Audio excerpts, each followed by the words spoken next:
Let us know what your plans are for the defensive coordinator position, who specifically will be handling things for the bowl game, and that sort of thing. Thank you. Yeah, so very similar to what we're doing on offense with Jaywan Sider and Ty Howell. We'll do the same thing on defense with Coach Poindexter and Rob Smith. Will be the two guys on defense in a similar role to what we're doing on offense. James, how are you today? Good. How are you? I'm good. When would you like to make a decision on yesterday? Okay. Second question: What are the qualities that you're looking for in this position? Yeah, kind of like what we've talked about in the past. Obviously someone who's got extensive defensive coordinator defensive coordinator experience. Someone that runs a similar scheme and philosophy, because our current players have had a lot of success in a similar system. I've had 3 defensive coordinators that have all been able to play at a high level, and we've taken a similar approach with all 3. But then we've also recruited towards a certain scheme as well.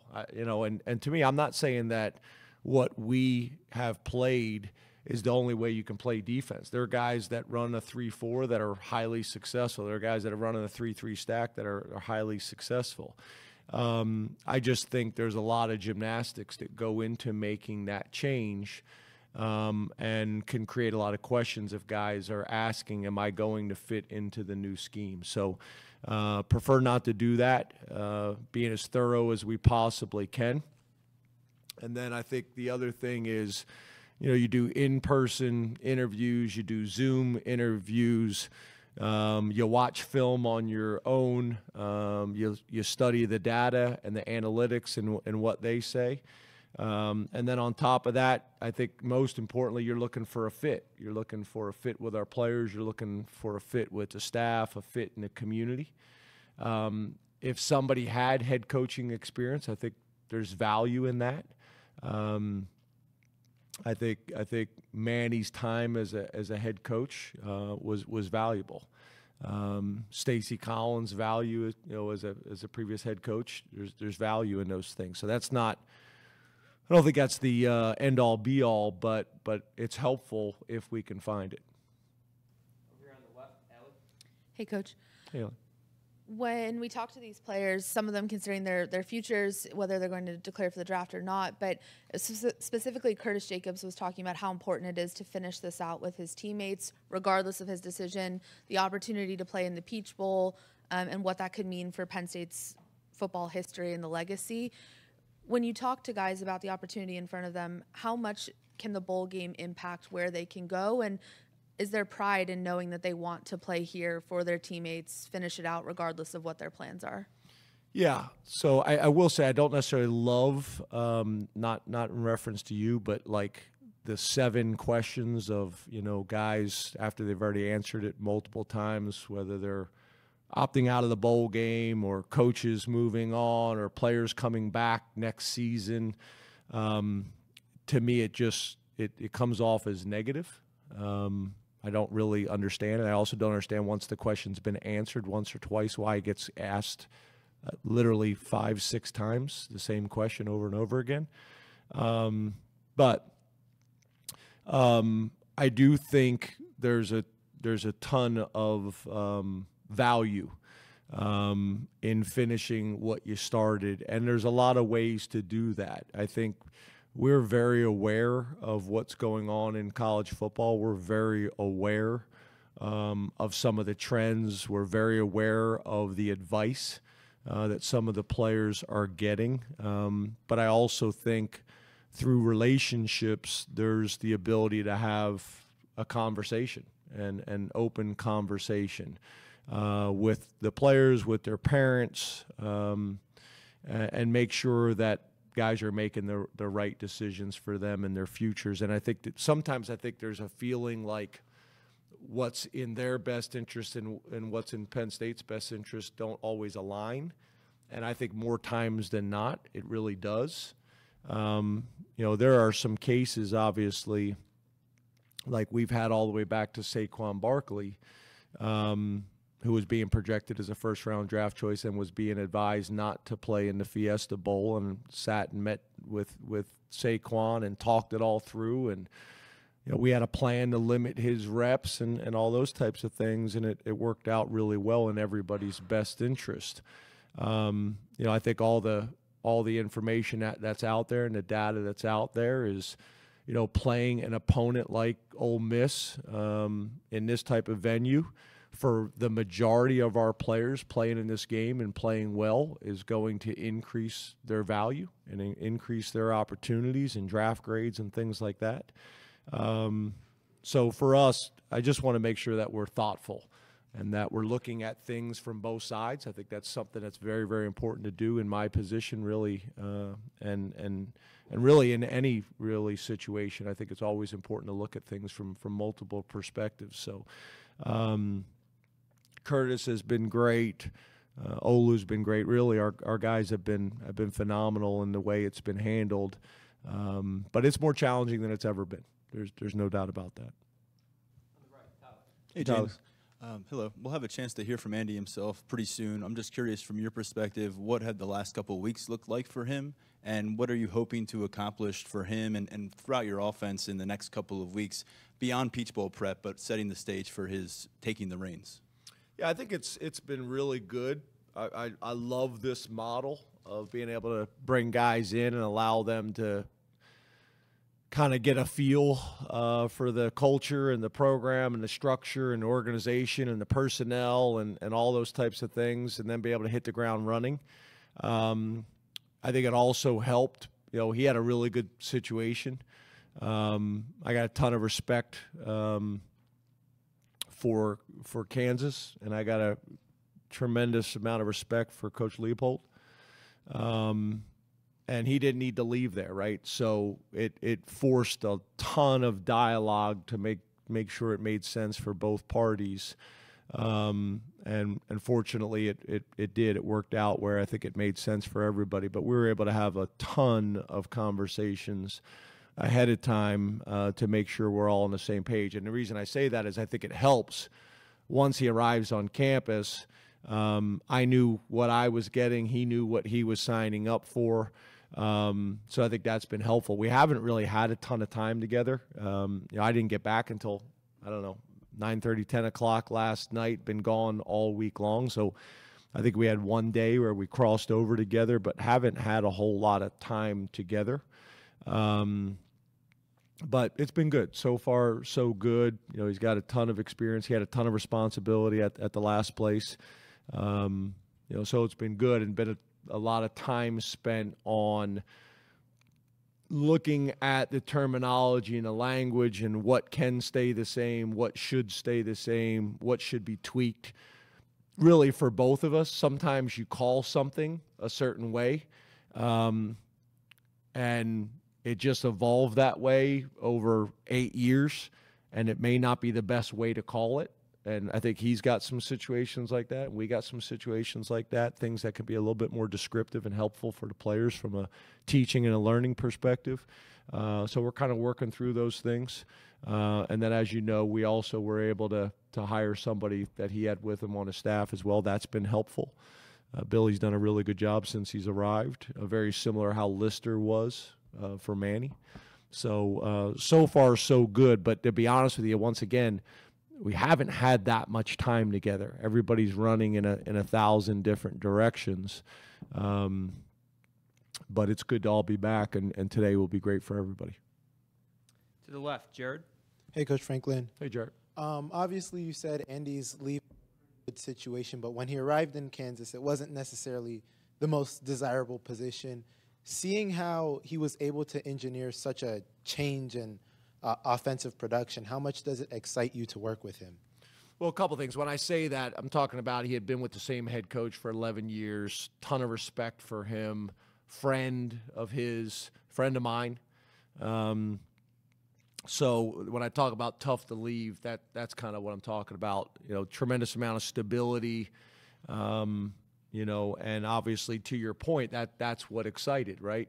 You look at the head coach and the offensive coordinator, there hadn't really been that type of success and productivity at a place like Buffalo. They go to Kansas. There really had not been that type of success and productivity at a place like Kansas before. So that was a big reason for me being attracted to him in the first place, and then also coming up under a guy that I have a ton of respect for within the profession. But yeah, I think that's really kind of what got this ball rolling, is what you described with the success and the points and the yardage and game control that they were able to have at Kansas, and it was a big part of their success. Back middle, Donnie. Hey, Donnie. Hey, James. A couple of guys said that it would be, in their minds, tougher to replace Manny as a person and motivator than an X's and O's guy. Is as good as he was as an X's and O's guy. Is that a challenge when you're looking to fill a vacancy like this, to kind of even more than maybe the X's and O's, to try to find that fit from a relationship standpoint? Yeah, I think that's a huge part of it, right? You know, I think you guys are aware of this. We're all aware of this, but I think sometimes it gets undervalued, right? Who you follow has a big part of your success. You follow a guy who's a real disciplinarian, or you follow a guy who's extremely loose, or you follow a guy that's extremely charismatic, or whatever it may be. Those things factor into it. And you know, I think one of the things that was really good about Manny is we didn't really do a whole lot. You know, and I mean that as a compliment. You know, we did just enough to be difficult to attack. But I think if you look at it, you know, I think Manny did a really good job of keeping things simple so the guys could play fast and aggressive.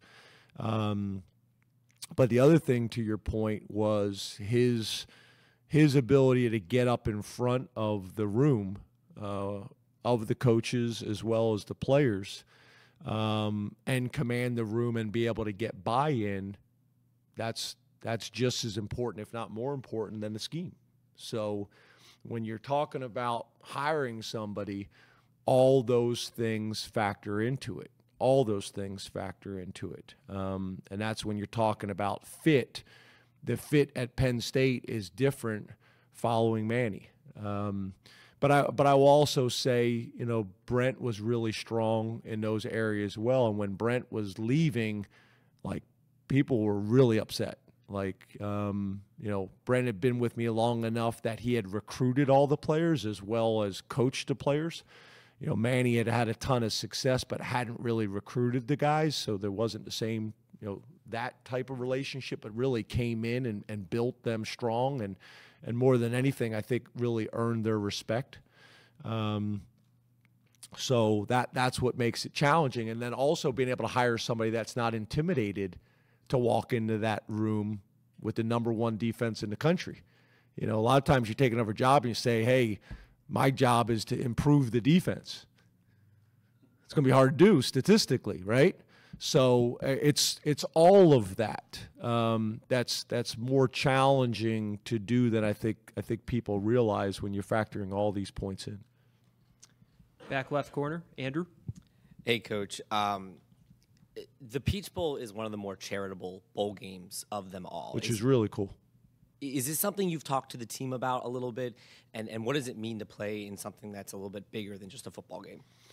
Well, I think it's cool. I think all of these bowls, as you get to know, I think they have a significant impact on the communities that they're in.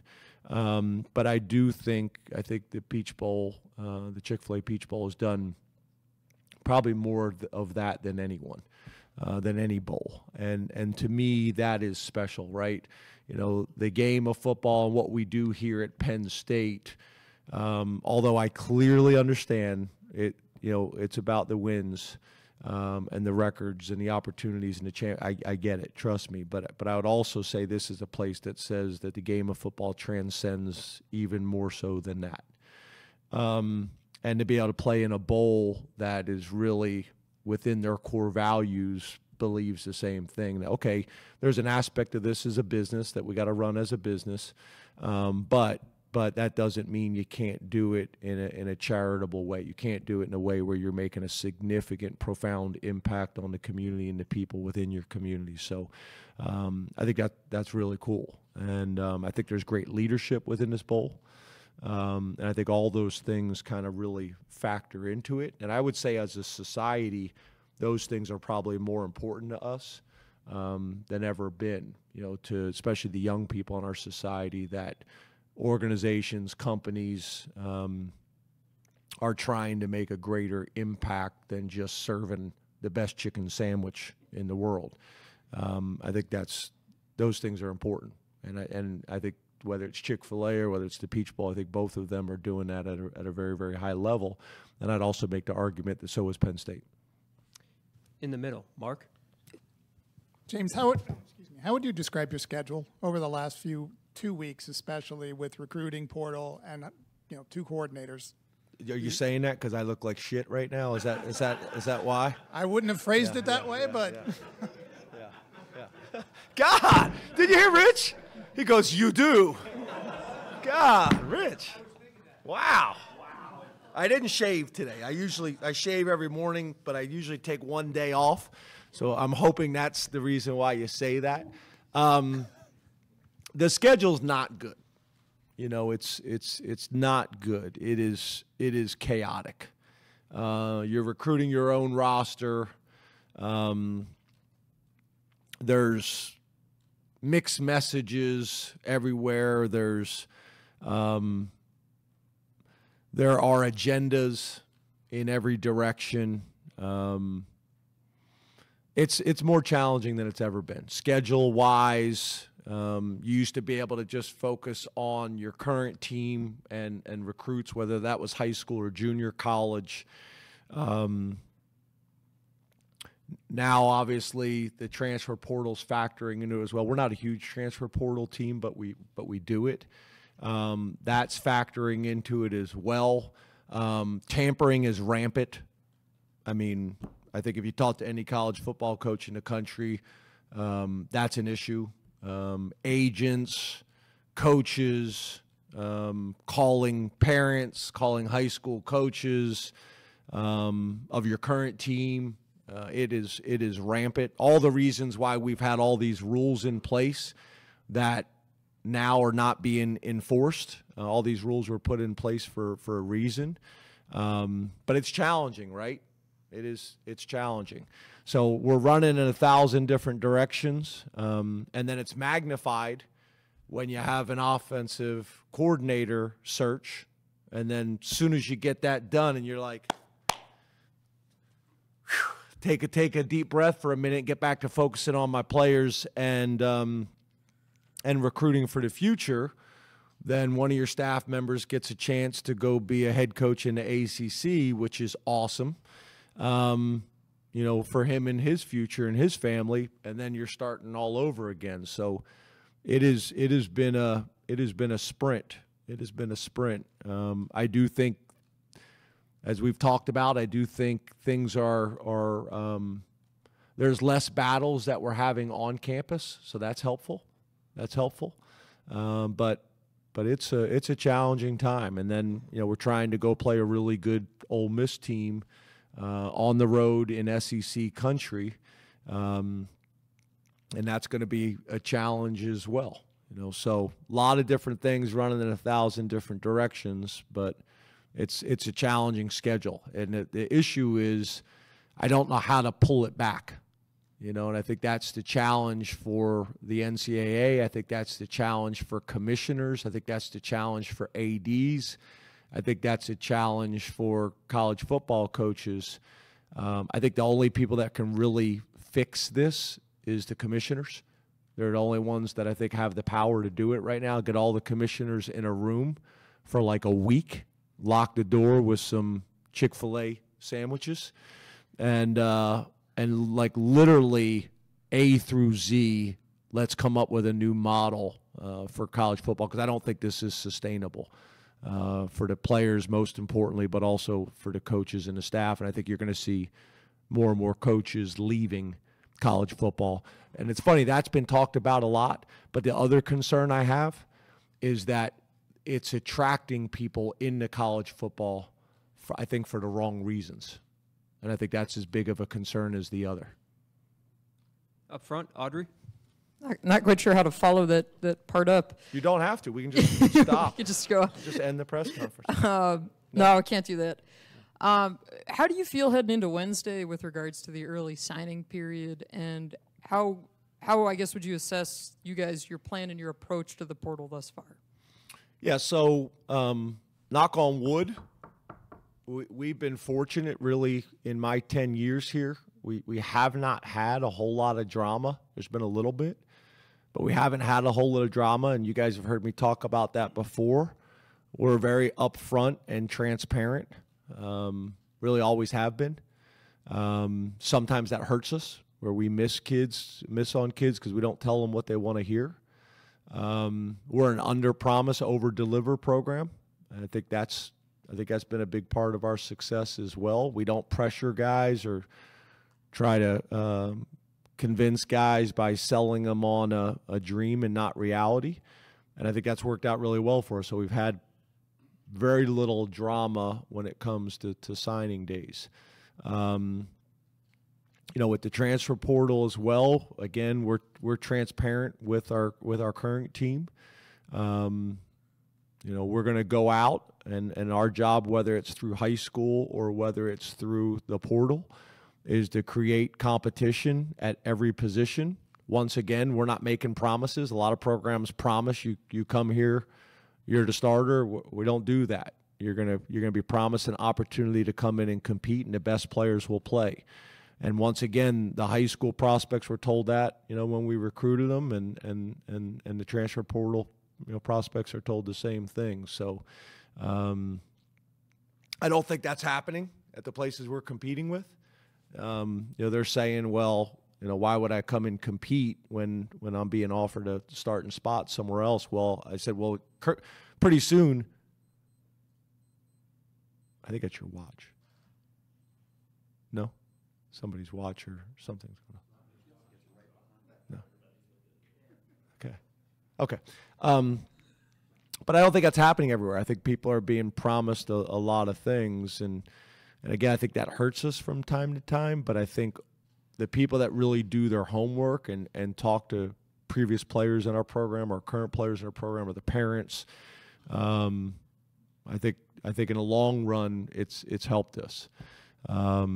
So we look at the transfer portal where we need to gain experience. Say we have young players that we think are going to be really good and talented, but lack experience. Then at some positions we're going to look to bring experience in. Very similar to how people maybe in the old days used junior colleges. And then sometimes it's to create more competition that we feel like, we like the room, but there needs to be a higher level of competition. And, I think you look at, some examples. I think our tight end room has been really competitive. I think our running back room has been really competitive. We play a ton of guys on the D line. We want to continue to be able to do that. In the secondary, the same thing. So you look at specialists. We've tried to create competition at every position. So that's really all we're doing, is trying to create enough competition at every single position that it brings out the best in everybody. John? James, Hey, John. Talking about the transfer portal. Wide receivers specifically, you guys lose one player to the portal. Keandre obviously hasn't announced his decision yet on what he's going to do. How important is it to add there, and what would you like to add? Like, what type of player would you like to add at wide receiver? What was the first thing you said again? I'm sorry. You lost one player to the portal already, and then Keandre hasn't announced his decision one way or another, so there's some ambiguity there. Yeah, so to be honest with you, there's really not a whole lot of ambiguity within the program. Like, just because things haven't been announced to you guys doesn't mean there's ambiguity. I think sometimes there's a plan that the player has on when they want to make their announcements. Sometimes, God forbid, there doesn't need to be an announcement. Like I'm coming back, and why does that need to be announced? That should be the expectation. There's less ambiguity in between the program than maybe you guys feel. And to be honest with you, maybe that's part of your rationale to ask over and over again. But sometimes, like, that's the only reason the players make announcements is because they don't want to get asked the question anymore. So it's kind of a fine line between those two things. But I think we have pretty good idea. We talk about, like, there really should be no surprises, that we hope over their time in the recruiting process and really the time that they've been on campus, that they've developed a relationship with their position coach as well as the head coach, that they can come in and have an honest conversation, and that we can be a part of the process with them because we're going to tell them the truth. Again, that doesn't always work for us because we don't tell people what they want to hear. We lost a guy a few years back because he wanted to be promised the starting job, and I thought he was going to be the starter, but I wouldn't make a promise. So again, we try to be transparent. I want to win as many games as possible. We have very, very high expectations and goals here, but I am not going to change my values and morals and treat people in a different way than I would want to be treated. And I'm not going to treat the players different than I would treat my own children. So that's been good to us. And although I look awful, according to Rich, I try to live my life in a way, professionally as well as personally, that I can put my head on the pillow at the end of the night and try to get a few hours of sleep. God, he is relentless today. Wow. Golly. It's the black coffee. Yeah. James, you don't need to be taking that kind of guff from Richie Scarcella. It's I got to tell you right he's now. Like, he's going after me. I commend right now. you for being Thank you. a good sport. Yeah. I wanted to ask. Make sure Fumi's not watching this because she may have second thoughts the way he's talking about me. When you talked about handling the DC job internally, you mentioned the name Rob Smith. What have you learned and observed from him this year, and what prompted you to hire him to come to Penn State? Well, first of all, it starts with Anthony Poindexter, right? Anthony's been phenomenal, has been awesome. Is been extremely valuable. So Anthony's part of that discussion. We've had really good conversations, me and Anthony. And then Rob became available. Rob's from Pennsylvania. We have a number of people in common that he trusts, that knows me, and that I trust that knows him. And then he's been a defensive coordinator at Duke. He's been a defensive coordinator at Minnesota. He's been a defensive coordinator at Rutgers. He's been a defensive coordinator at Arkansas. So he's got, a track record. He understands our program, the culture. Although he was more with the offense this year, he's got a pretty good understanding of what we do on defense, and I think that's part of it as well, right? Do we want to just continue exactly what we're doing, or do you go outside and there may be a few tweaks, no different than there were with Manny transitioning from Brent? So, whenever you're able to get these types of people into your building, there's value in it, but then it also creates some opportunities when possible to promote from within, as long as, back to the question I got earlier, they check enough of those boxes based on the person that they'd be replacing. And it's interesting. You may have the same guys on your staff, and one time you have an opening, they may be the fit, and the next time they may not be, and part of that may be based on who they're following. All those things factor into it. Got time for one more. Neil. Fashion magazine, James Rich. I don't know, Richie. Rich, look at him. Yeah. You mentioned about the staff. Once you get the DC hired, do you anticipate being able to keep the rest of the staff intact? Yeah, so for me, I think if you look at my history as a head coach, I'm a very, very loyal guy. I mean, you look we got the Vanderbilt job and came to Penn State, I think we brought 16 people with us and their families. That's not common. If you look at what's going on in college football, then a lot of those guys stayed with me for a long time and kind of lost a guy and then lost a guy over 10 years. So for me, just like when I hired Manny, that was a big part of hiring Manny. Hey, I really would like to keep the staff in place. I got really good guys. They've been loyal to Penn State. They've been loyal to me. Although we're trying to obviously hire a new defensive coordinator, a lot of times coordinators want to bring people with them. I totally get that.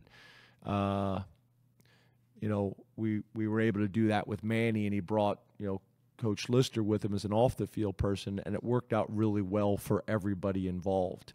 So I think more times than not, when we can do that, that's what I'd like to do, and I'm very clear and upfront about that on the front end.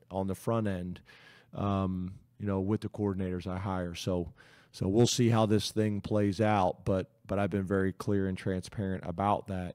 And again, I think I've shown that over time. And let me say this too.